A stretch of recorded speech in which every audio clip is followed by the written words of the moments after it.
এ দেখো আমি চিংড়ি মাছটা কি করে রান্না করছি তোমাদের দেখাচ্ছি। এর মধ্যে আমি কালো জিরে সম্বাদ দিয়ে দিলাম। এবার দেব পেঁয়াজ আর কাঁচা লঙ্কার কুচিটা।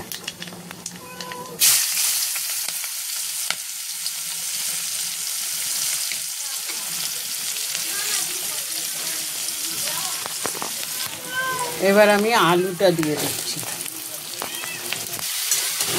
আমি আলুটা দিয়ে দিলাম। এবার আলুটা ভাজা ভাজা হয়েছে। আমাদের বিড়ালের বাচ্চাটা এসে মাউ মাউ করছে, বলো আমি কোন দিকে যাই।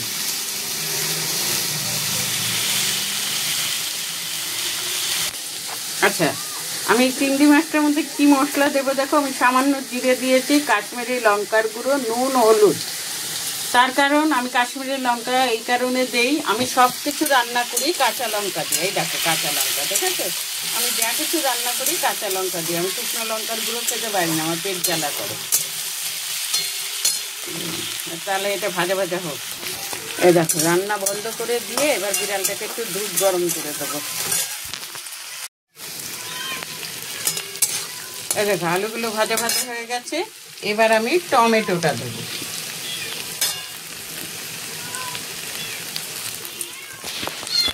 ঠিক আছে? আমার ঘরে কিরম বিড়ালের আওয়াজ, কিরম এসে মাও মাও মাও মাও করেই যাচ্ছে।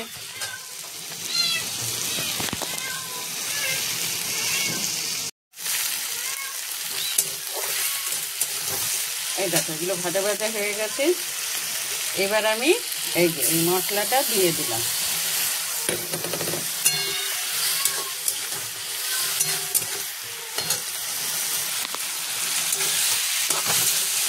এইবার আমি চিংড়ি মাছগুলো দিয়ে দেবো।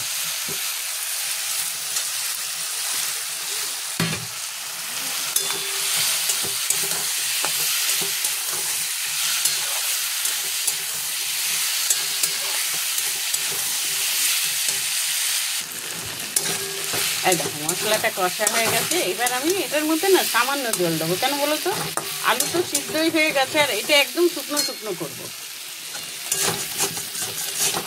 এটা শুকনো শুকনো করার মধ্যে কারণ আছে। এই দেখো রুটি দিয়ে খাওয়ার জন্য একটা আমাদের তরকারির প্রয়োজন, ঠিক আছে? তাই আমি আজকে ঠিক করেছি, চিংড়ি মাছ কটা ছিল, বেশি ছিল না, তাহলে এটা যদি আমি আলু পেঁয়াজ দিয়ে বেশ মাখা মাখা করে করি তাহলে আমার রুটি খাওয়ার তরকারিটা ভালো হবে। এবার আমি এটা জল দেব।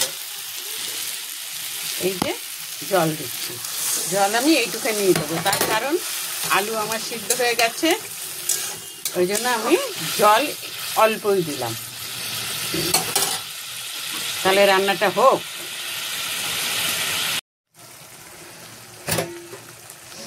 মোটামুটি তরকারিটা হয়ে গেছে। আমি ইচ্ছে করে এটাকে ঝোলটা শুকনো শুকনো করব।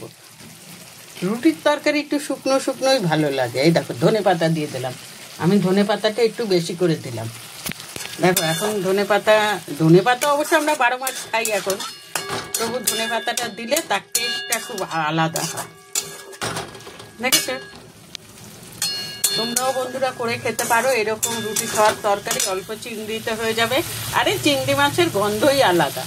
দুব্বো ঘাস দিয়ে চিংড়ি মাছ দিয়ে করবে, সেটাও খেতে ভালো লাগবে, তাই না বলো? এবার আমি মাছটা নামাবো। ঠিক আছে? এই দেখো চিংড়ি মাছের তরকারিটা এরকম করেছি। অনেকেই আছো আমার মতো আলু পছন্দ করো না, তারা এইভাবে রুটি খাওয়ার তরকারি করবে, দেখবে আলুও কোথায় চলে যাবে আর রুটিও কোথায় চলে যাবে। ঠিক আছে? এভাবে করো, দেখো কি সুন্দর হয়েছে।